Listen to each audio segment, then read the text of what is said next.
El tema que vamos a ver en este video es el sumador no inversor o promediador instantáneo. El circuito es el mismo, pero la forma que nosotros interpretamos los resultados es lo que hace la diferencia. Esencialmente está constituido por dos partes. La primera de ellas es un amplificador no inversor y está formado por el amplificador operacional, que lo consideramos ideal, y las resistencias RF y R. La otra parte está constituido por un arreglo resistivo a través del cual se inyectan las señales B1, B2 y B3, que son las que vamos a sumar o vamos a promediar. En el arreglo resistivo hay un par de condiciones que deben de cumplirse y que están relacionadas por una parte con los componentes que pertenecen al amplificador no inversor y por otra parte al número de señales que estamos sumando y la resistencia R. Es decir, como podemos observar, la resistencia a través de la cual se está inyectada la señal es en este caso 3R, porque estamos sumando 3 señales. Si estuviéramos sumando 4 señales, tendríamos 4R, y si fueran n señales, la relación sería de n veces R. La resistencia que acaba de formar, mejor dicho, que complementa el arreglo resistivo, es la resistencia RF, que si bien no está en retroalimentación, sí debe tener el mismo valor que la resistencia de retro. Desde el punto de vista del amplificador operacional, pues estamos trabajando con una configuración no inversora en la que ya conocemos la ganancia, y la señal que estaríamos amplificando es el voltaje que se produce o que está resultando en el nodo A.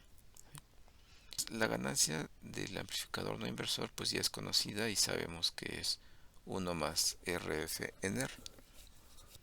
Entonces lo que procede es calcular en la parte resistiva el valor precisamente de ese nodo. Podemos nosotros hacer el análisis por separado y luego unirlos, porque recordemos que este tipo de configuración no inversora tiene una alta impedancia de entrada. Lo que hacemos para calcular el voltaje en el nodo A es análisis nodal. Entonces, pues ya, la ley de corriente de Kirchhoff pues, nos dice que la suma de las corrientes que entran a un nodo igual a la suma de las corrientes que salen de ese nodo. En este caso el nodo es el A, y observamos que las corrientes que propusimos que entran a ese nodo pues son la corriente I1, I2 e I3, y la corriente que sale de ese nodo es la corriente que desciende, y que es la corriente I, que atraviesa la resistencia RF.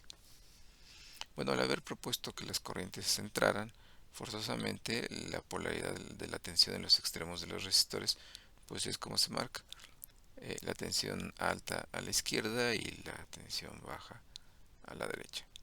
Por ley de Ohm, pues vamos a calcular la corriente I1, I2 e I3, y como de costumbre, bueno, pues es la tensión alta en la resistencia menos la tensión baja entre el valor del resistor. En los tres casos observamos que la tensión alta corresponde al voltaje, a uno de los voltajes, al voltaje por el que se está suministrando por esa resistencia. Entonces, para la I1, pues el voltaje o tensión alto en el resistor pues es B1. Para el caso de I2, la tensión alta es B2, y para la corriente I3 el potencial alto es B3. Y para los tres casos, el potencial bajo en el resistor es el voltaje de nodo A. Del lado derecho de la igualdad, entonces tendríamos I1, I2 y I3, y como vimos es la tensión o potencial alto menos el bajo entre la resistencia, que en los tres casos es 3R. tendríamos voltaje 1 menos voltaje de nodo A entre 3R más voltaje 2 menos voltaje de nodo A entre 3R y finalmente voltaje 3 menos voltaje en el nodo A sobre 3R.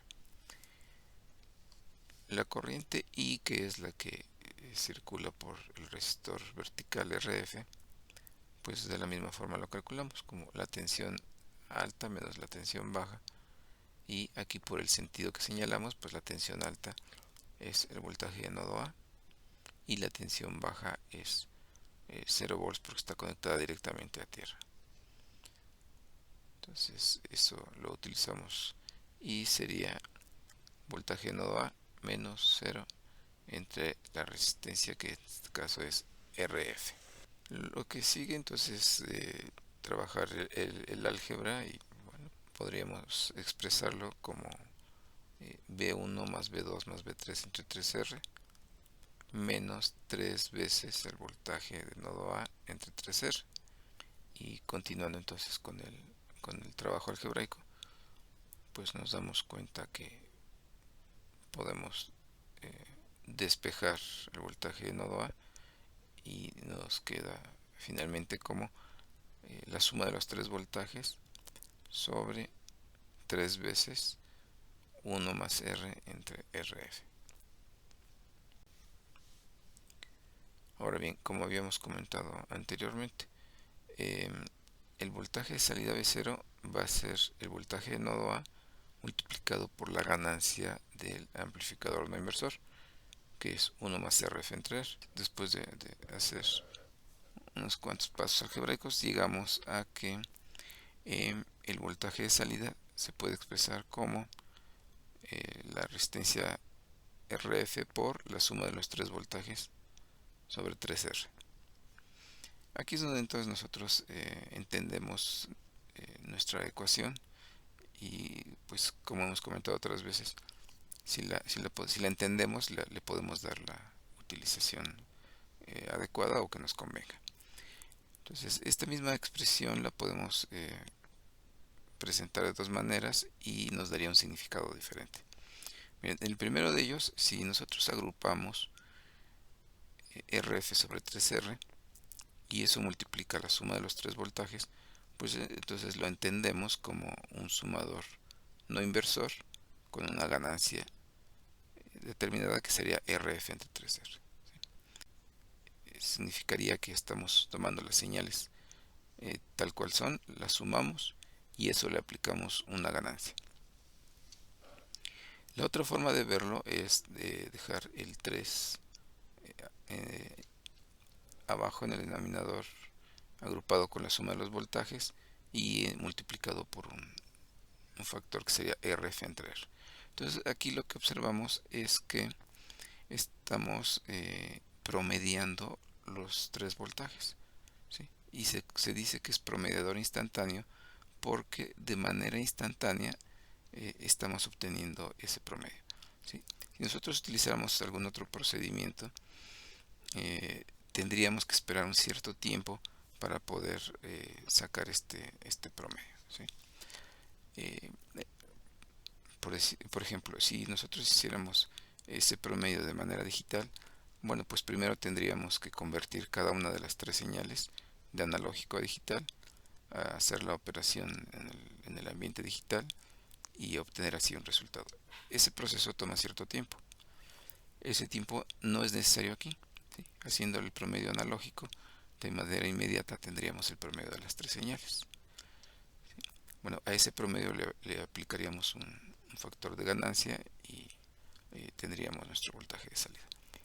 Entonces, por eso es que a esta configuración se le conoce de las dos maneras, como sumador no inversor, si lo entendemos de la manera que está expresado en el primer recuadro verde, o como promediador instantáneo, si lo entendemos como está en el segundo recuadro